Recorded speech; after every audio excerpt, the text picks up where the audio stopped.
कौन बनेगा नेता। नगर निगम के चुनाव पास आने वाले थे।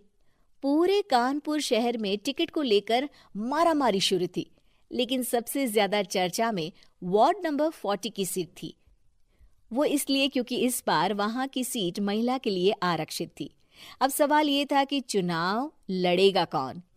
इससे पहले ठाकुर साहब वहां से पार्षद थे और इस बार उन्होंने अपनी पत्नी सीमा ठाकुर को टिकट दिलवाई और ठाकुर साहब की शान के कारण सीमा जी ने 20,000 वोटों से चुनाव जीत लिया। अरे बधाई हो सीमा भाभी, अब तो आप वार्ड की पार्षद बन गई हैं। अब तो हमारे काम आप ही करवाएंगी। अरे ये तो सिर्फ नाम की पार्षद बनी है, वो तो महिला सीट आ गई, वरना पार्षद तो मुझे ही बनना था। अब भले ही चेहरा इसका होगा, लेकिन पावर तो मेरी ही होगी। अरे वाह भाई साहब, क्या दिमाग लगाया है आपने भी। आइए आप लोग, खाना लगा दिया है सबके लिए। सीमा जी पार्षद बन चुकी थीं, फिर भी उनकी एक ना चलती।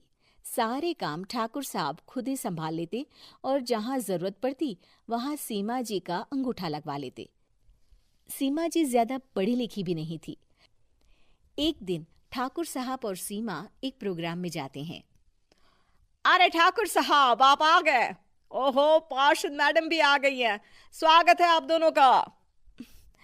लगता है हमारे पार्षद फंड का सही इस्तेमाल हो रहा है। चलिए अब उद्घाटन करते हैं। ये लीजिए ठाकुर साहब कैची, आप ही सबसे पहले प्रवेश कीजिए। सब लोग आगे निकल जाते हैं और सीमा जी पार्षद होने के बावजूद भी पीछे खड़ी रह जाती हैं। वो देखती हैं कि वेलकम बोर्ड पर उनका नाम है, लेकिन महिला होने के कारण कोई उनका सम्मान नहीं कर रहा। अगले दिन एक आदमी उनके घर आता है। अरे ठाकुर साहब नमस्कार।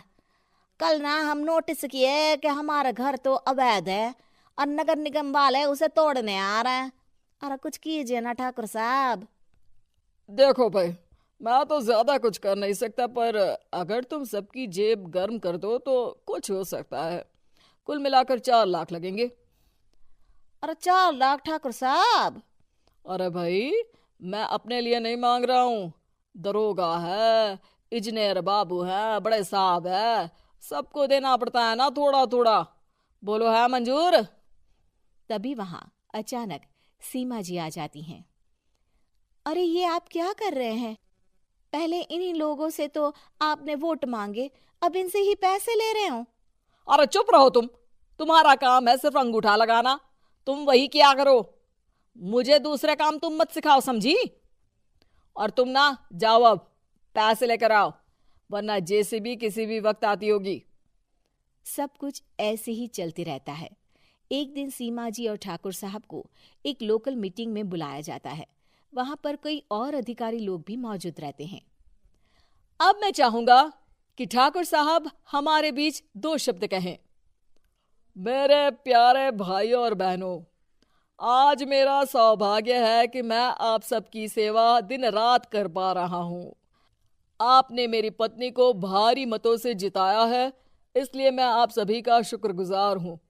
मैं आप सबसे वादा करता हूं कि हमेशा की तरह हमारे वार्ड में किसी को कोई तकलीफ नहीं आने दूंगा।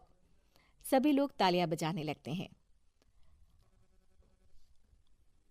अब मैं माननीय पार्षद मैडम को स्टेज पे बुलाना चाहूंगा। अपने नाम को बुलाया सुनकर सीमा जी एकदम चौंक जाती है। उन्हें बिल्कुल उम्मीद नहीं थी कि इतनी बड़ी जगह उन्हें मंच पर बुलाया जाएगा। जैसे तैसे वो मंच पर चढ़ती हैं। ऊपर जाते ही सीमा जी को सारी पुरानी बातें याद आ जाती हैं कि किस तरह उनके पति उन्हें कभी भी आगे बढ़ने नहीं देते और उनके नाम से गलत काम करते हैं। वो बोलने लगती हैं। मैं आपके वार्ड की पार्षद सीमा हूं। आप में से बहुत कम लोग ही मुझे जानते होंगे, क्योंकि इससे पहले मुझे कभी ऐसा मौका ही नहीं मिला। सारे मौके मेरे पार्षद पति यानी आपके ठाकुर साहब ही लेते रहे, लेकिन आज ये मौका मुझे मिला है तो मैं इसे ऐसे ही नहीं जाने दूंगी। मैं आपको ये बताना चाहती हूँ कि आपके ठाकुर साहब मेरे नाम की आड़ में गैर कानूनी काम करते हैं, जिस पर अंगूठों के निशान मेरे होते थे। इसीलिए मैं अपनी गलती मानती हूँ और आज अपने पद से इस्तीफा देती हूँ, ताकि आगे से कोई गलत काम ना हो पाए। अब फैसला आप सबके हाथ में है कि आप हमें क्या सजा देना चाहते हैं।